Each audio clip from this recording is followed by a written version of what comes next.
Stay tuned and let's take a look at this Marvel Legends Amazon exclusive, Gorr, the God Butcher.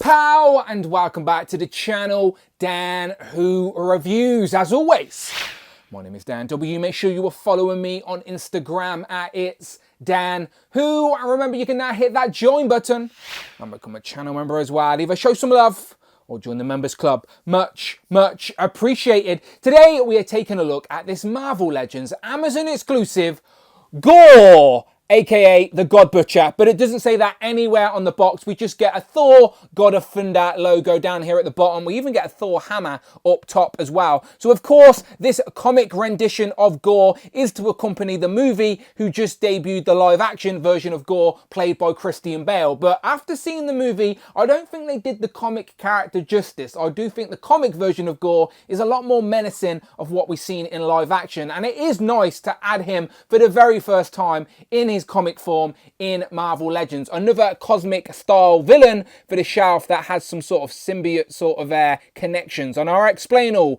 But here we have the plastic free packaging, Marvel Legends logo up top, digital render of Gorr, another digital render on that side. On this side we get the much more menacing comic image, which makes him look very villainous. On the back of the box, no cross sale. We don't even get a bio, but hopefully you know who Gorr is. It does tell you what comes in the box though, including the interchangeable hand and a head. So you know the score with the plastic free packaging. Is there a potato? Is there not? Let's find out. Here we have Gorr out of the packaging with all of his accessories. Happy to report, no potatoes. We get the interchangeable head and then we get the interchangeable hand that actually has the Necrosword molded into it, which is a nice touch, but we'll look at that shortly. Just first impressions of Gorr, it looks like a great comic rendition of Gorr, undoubtedly. It's a reuse of Marvel Legends bodies, of course, and we do have the pins on here. Now, the packaging box art did show the digital renders without pins, which did upset a lot of people as it can get a little bit confusing of what we're actually pre-ordering, but the actual product shots always showed the figure with the pins, to be fair. But they definitely need to get what's on the box to be what's actually in the packaging, as it can be misleading. But here he is. Hopefully the black background does the character justice, as I thought the grey body, it made more sense. But he is wearing a lot of black here with this big sort of hood and his sort of scarf piece and cape. So hopefully you can see him pretty well, but we will zoom in and take a closer look. But first, let me get the tape measure out, because I know people get excited when I do that. So there we go. He's about 7 inches tall, to be fair, so a decent scaled villain for Marvel Legends. Yeah, he looks great. Let's zoom in, take a look. Starting off with the head sculpt that has the hood attached, and when you zoom in here, there's a lot more detail and colour than you initially think. As you can see, the redness sort of around the eyes, and there's a little bit there on the lips as well, but it's those green piercing eyes that I didn't notice at first either. And then all of the creases that are sculpted into the face have been filled really nicely with this black sort of wash. So overall, the details really do stand out on the face. Now the hood is glued onto the head, and you can see it's disattached here, so you can still get the sort of swivel on the head. Now the head itself is on the dumbbell joint, so there's not too much movement with the hood on it, unfortunately, but I'll show you what I mean if I pop that. So there is the dumbbell joint. Let me put on the other head so you can see what's going on with this one. This one obviously doesn't have the hood on, but it has those tentacles, and he's now got the snarling face as well. So you get those same sort of details with the redness around the eyes, with the green piercing eyes as well. This time the teeth are on show. Like, genuine question, is this guy the same species as Ebony Maw? As that sort of no-nosed face with the nostrils definitely gives me Ebony Maw vibes. But the tentacle coming down the sort of side here, it's got a little bit of red on it all the way down to the point, and that's made of a flexible plastic, of course, so you still get the swivel on the head. But on the back, you can see it dangling down on the back as well, with a little bit of red there as well.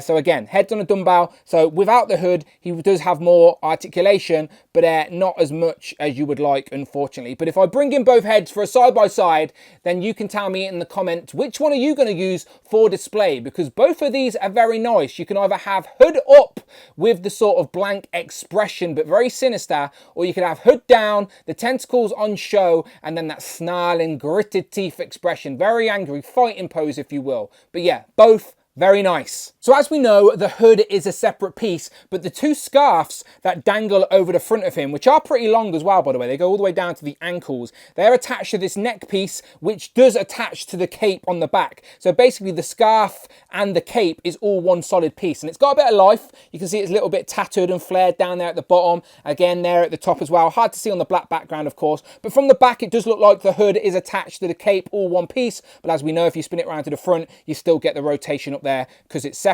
But if I pop the head off, I'll show you what I mean.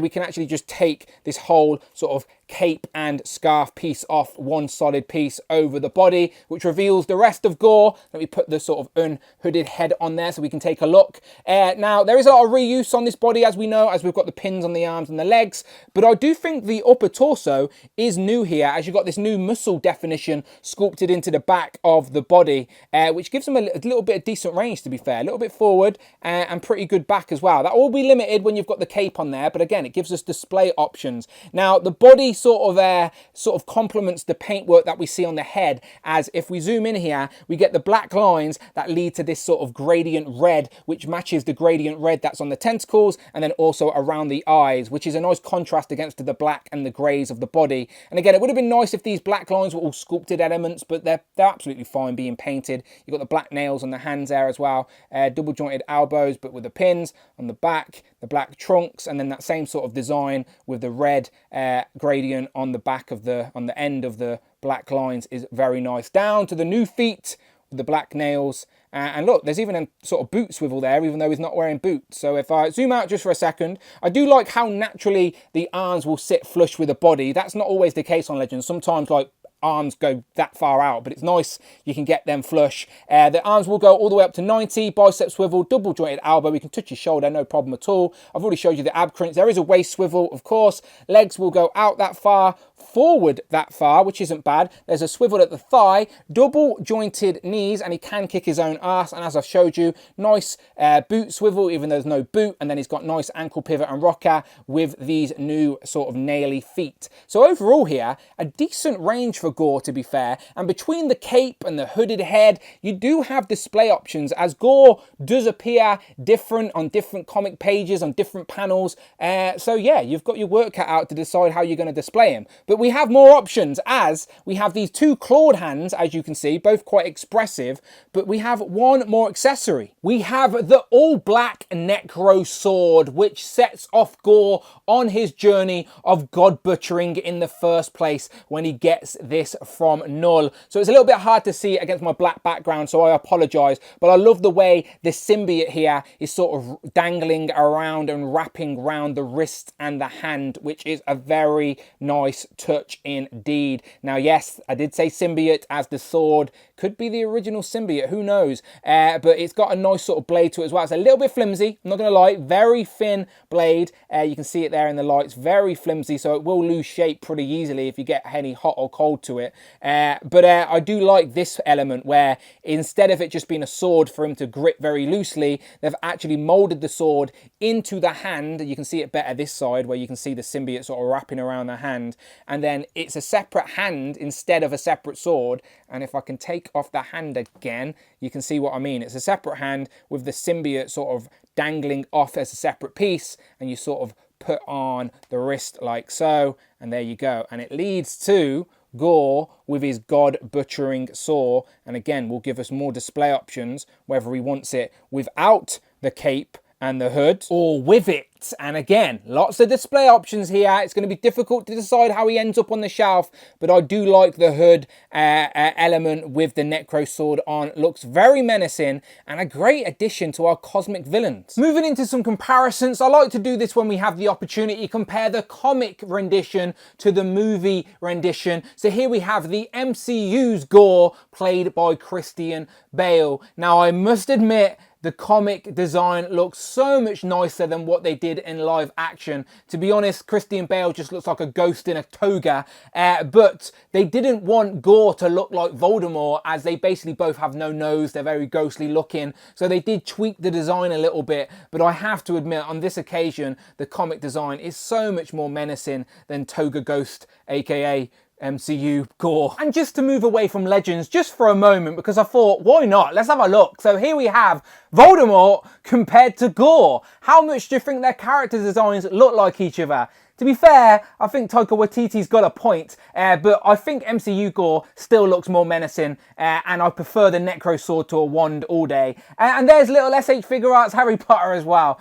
So there you go, fun little comparison, Gorr compared to Voldemort and Harry. Here we have Gorr compared to Null and Venom, and I said to you earlier that Gorr actually has some connection to the symbiotes like Venom, and that is because of Null, as they are both wielding a representation of the 616 all-black Necrosword. Now, if I'm wrong, I'm sure someone will be quick to point it out in the comments, but I do believe both of the swords that these characters are wielding are the same, but obviously Null's looks a lot bigger and more menacing, but it's nice to see all these three compared to each other, as you can see how big Null is compared to your average sort of villainous legend, but still very nice. And of course we needed to see what Thor looked like compared to Gorr, and it only makes sense we have a couple here, as it took at least 3 different Thors from different timelines to take Gorr down. So this can be our Avengers style Thor. This is of course the 80th anniversary, and then we have our more modernized Thor here as the Herald of Galactus. Both really nice, both scale great with Thor on the shelf. Now we just need like future Thor. Now, if you couldn't tell, I'm really liking the look of this Gorr, so he's going to have to get some prime real estate with my villains on the shelf. So here we have a couple more of my favourites, as we have Doctor Doom and Kang. Just for a little cosmic flair, here we have a couple of Skrull army builders. Here we have Frogman, Tigra and White Rabbit. And last but absolutely never least, here we have Captain Britain and Hal Fire Hank.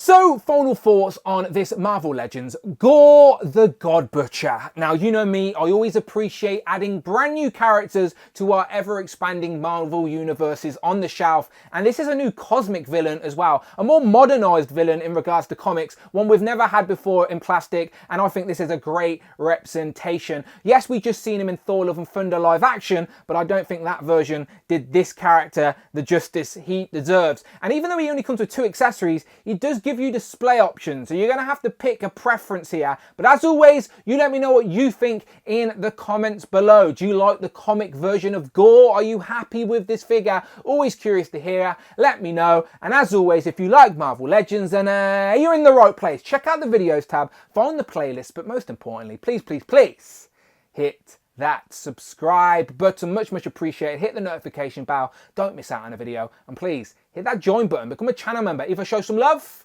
or join the members club. Much appreciated. You can follow me on Instagram, it's Dan Who, and I'm on Twitter as well. Tweet me at Dan Who Reviews. And until then, my name is Dan W, and I will of course see you on the next one.